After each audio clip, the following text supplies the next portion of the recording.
In this new segment of Advisor Revelations, the DPL team will discuss how to evaluate new solutions and address current challenges and the strategies that can help you grow your firm and AUM.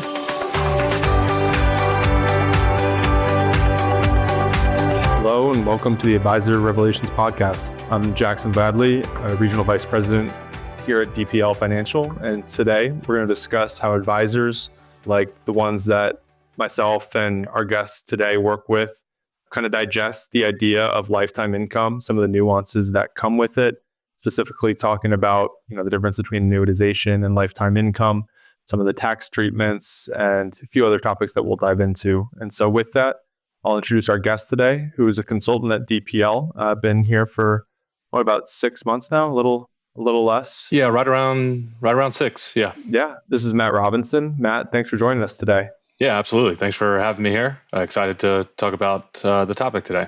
Perfect. So before we start the discussion today, I want to remind everyone to please subscribe to the podcast on your favorite streaming app for updates. And if anything that we talk about today interests you, be sure to connect with your DPL consultant at our website, www.dplfp.com.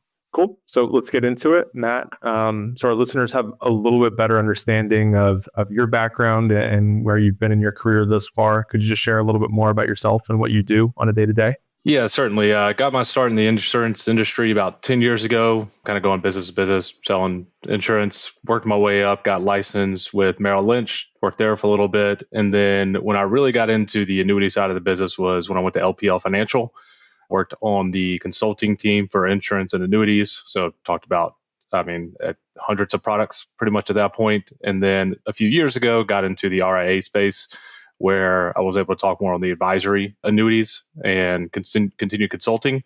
And 6 months or so ago, joined DPL to kind of expand and continue that kind of consulting role. So I've talked about every annuity product that's probably out there, and really enjoyed working on the DPL side of things as well. So like I said, happy to kind of have this conversation because, like I told you earlier, I think it was today, I literally just had this conversation this morning. So very applicable. Yeah, definitely comes up a lot. So with that, let's go ahead and get into it. I know I mentioned we're going to talk about the ins and outs of lifetime income. And I think to start, let's go into one of the more common misconceptions that we hear from advisors, especially the ones that don't do a lot of annuities. And that's the difference between annuitization and lifetime withdrawals. So Matt, could you just shed a little bit of light on both of the forms of income and how they differ? Yeah, certainly. So we'll start with annuitization because that was in basically the foundation of when annuities were created. They were built to be that kind of lifetime income when you got to a certain point. And, when you do your studies, insurance licenses, things like that, that's what they talk about. Annuitization is basically handing over the account to the insurance company so that they can provide you a check every single month or year, however you want to get it set up. And, we call it annuitizing the contract. And that really just hands over your control of the funds, but you get that guaranteed payout. There are certain options that you can choose from, whether it's single life, joint, spouse, how much they get, and some other benefits that are kind of tacked on, which of course affects the income payout. But in the end, that's going to be the most basic form of utilizing an annuity. I think when I was kind of digging around today, maybe about 5 to 10% of contracts that are out there in the world today are ever annuitized. Some of those are maybe forced annuitization in some manner, or we look at the annuities that are basically annuitized right away for income. That's really what you're looking at for the annuitization of a contract. But yeah, very few and far between that we see those. Yeah, absolutely. I totally agree with the sentiment about how little contracts are actually annuitized these days. And so when you position annuitization up against what we now commonly see as lifetime withdrawals, can you just give us a basic rundown of how the lifetime withdrawals work in comparison? Yeah, certainly. So what you're going to see a lot of nowadays, especially in the last 10 to 15 years in the annuity space, are going to be what we call income riders or lifetime withdrawal benefits. And you can kind of hear the difference of how that's set up in the name, with the withdrawal being in the name for the income rider. And so basically what you're going to see with the income benefits nowadays are you're going to take withdrawals out of the contract, but the account value, your actual dollars in the annuity contract itself, are going to stay invested, whether it's a variable annuity and they're invested in sub-account funds or, an indexed annuity where they're tracking an index. Those allocations are going to stay managed by the advisor. And if for whatever reason, somewhere down the road, there's an event where the client wants to access their money besides the income rider, they do have that option. And then, of course, another big benefit of that is if it carries on for a while, they still have an account value and they pass. The beneficiaries have an account value that they can reach out and take a lump sum on, or if it's spousal, they can do maybe continuation. But you have a real dollar amount that is maintained inside the contract while you're also getting a lifetime income that's guaranteed for life. So the big difference, of course, is the control that you maintain over the assets and how they kind of pay out, as well as, you'll continue investing as well. So big benefit on that front for the lifetime withdrawal benefit. Yeah.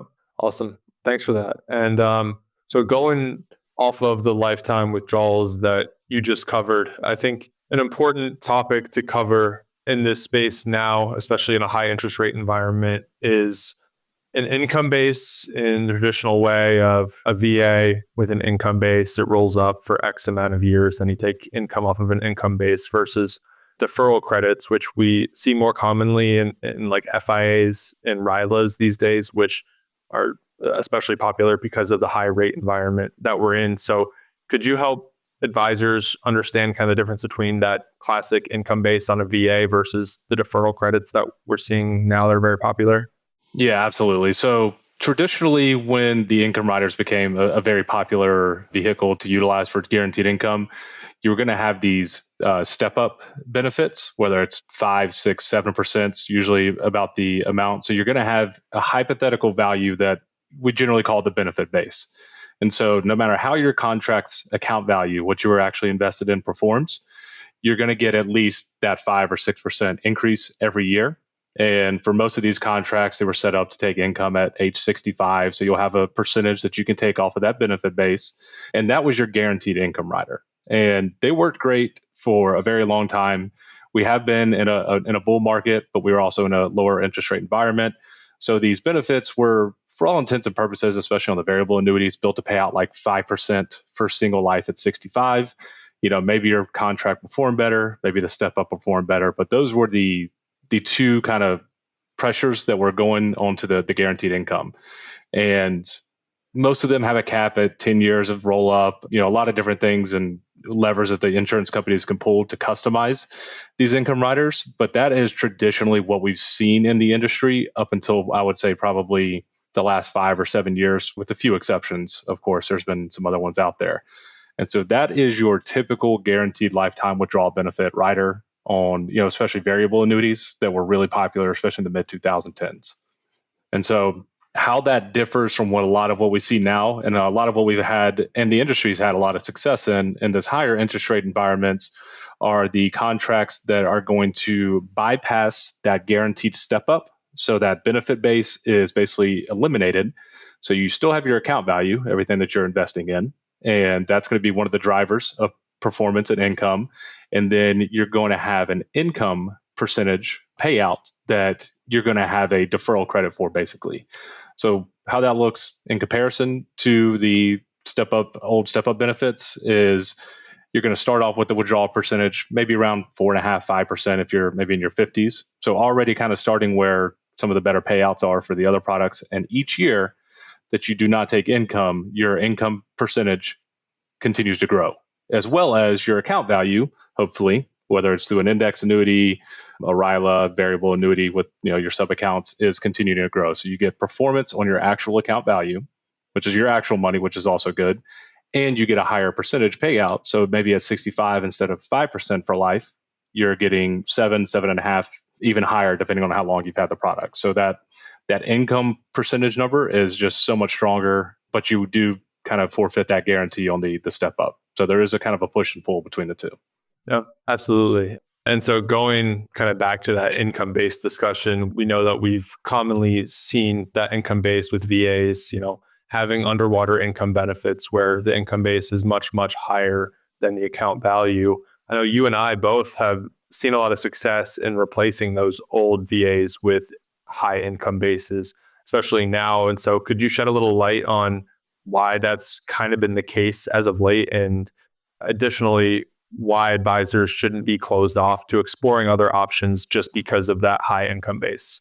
Yeah, certainly. So, kind of like I mentioned, this is especially true for the variable annuity sector, which, like going back to the mid 2010s, because these are the ones that are coming out of surrender, starting to be utilized for the benefits that the client's paying for. Generally, the benefits were decent, decent step ups or decent withdrawal percentages, and during that time, we've also had a very good run in the market. So even some of those benefits that have heavy investment restrictions, and with some of the fees that get up to 3.5, 4%, they've still performed well enough to be within maybe 25% of that hypothetical benefit based number that the income is coming off of. So account value is still in a position where we can analyze it in the higher interest rate environment for an exchange to try to improve that income for the clients.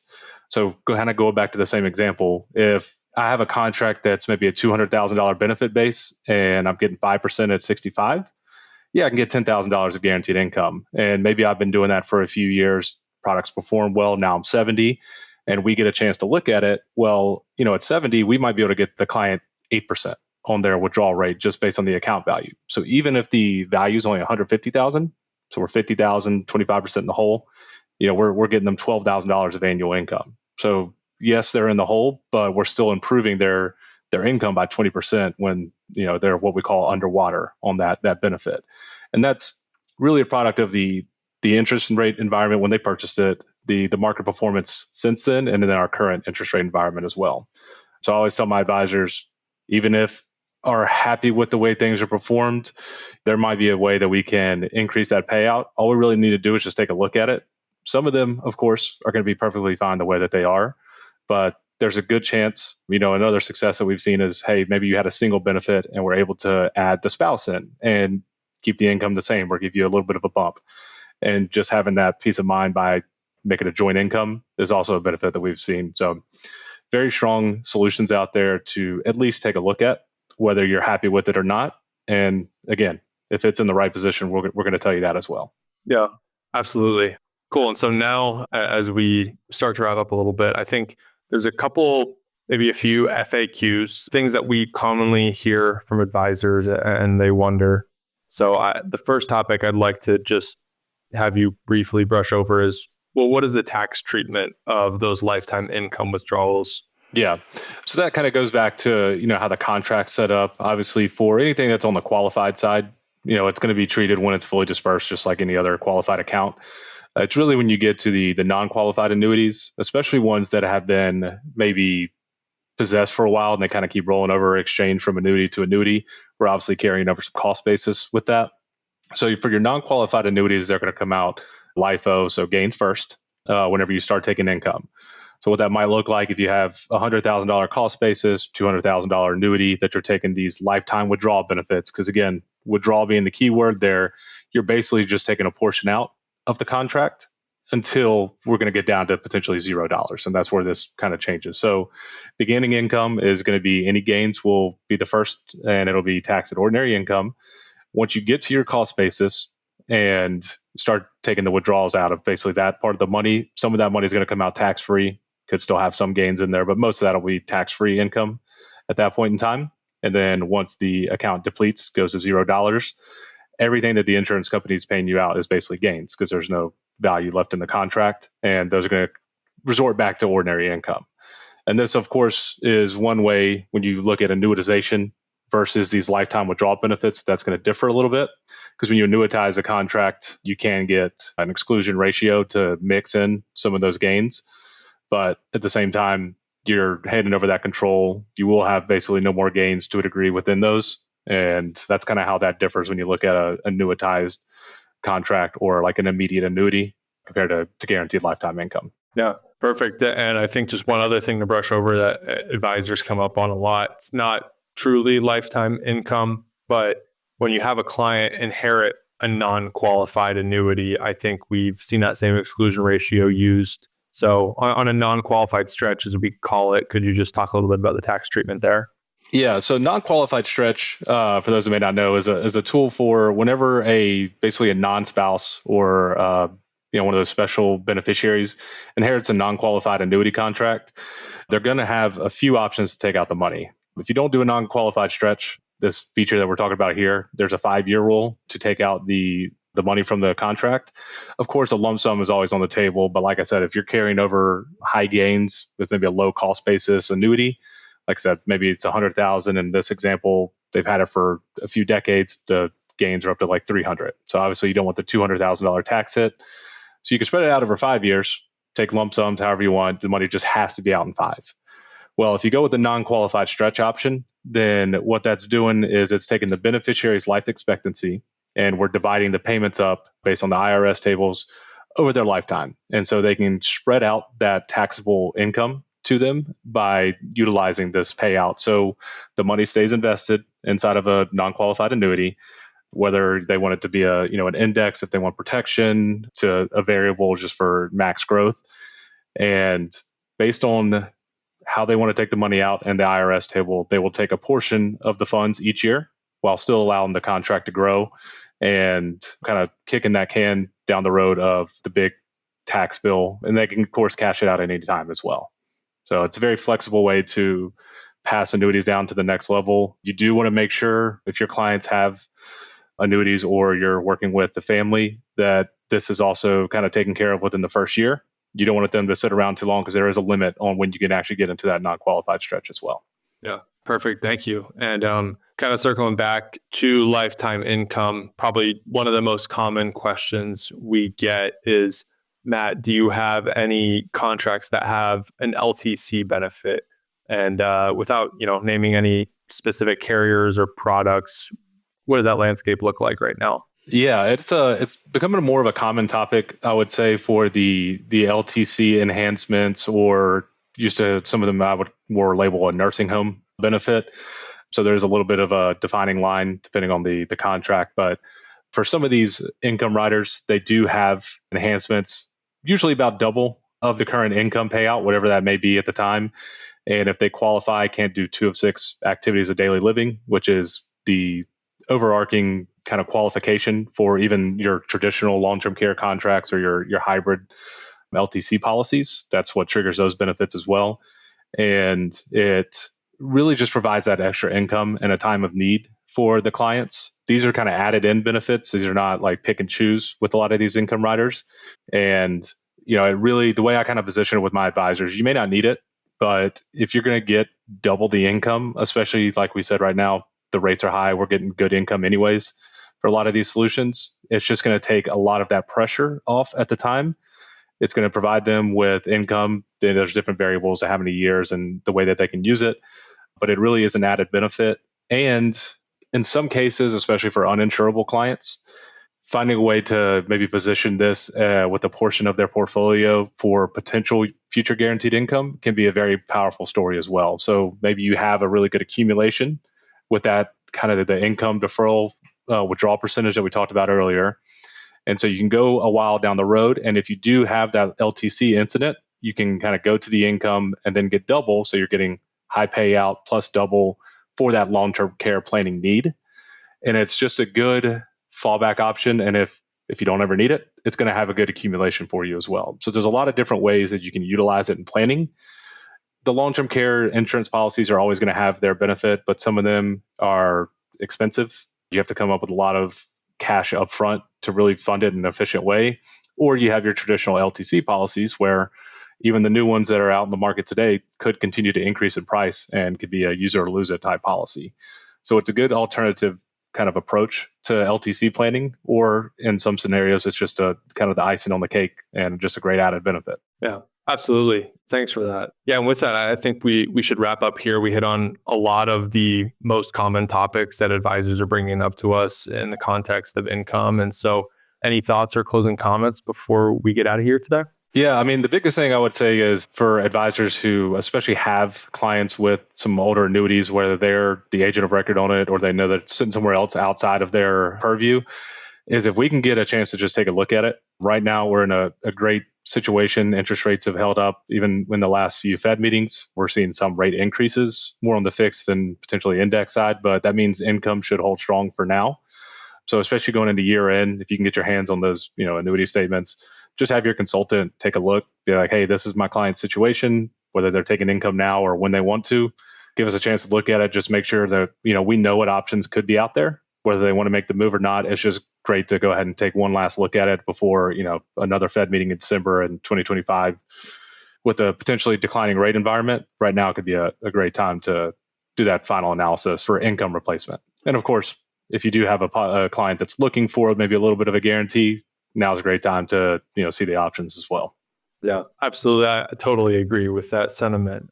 So with that, Matt, thank you again. I want to thank everyone for listening today. And again, let's connect at www.dplfp.com. And don't forget to subscribe for more episodes anywhere you listen to podcasts. Thanks. Thanks for listening. To hear more advisor revelations, go to dplfp.com and subscribe on your favorite podcast streaming app.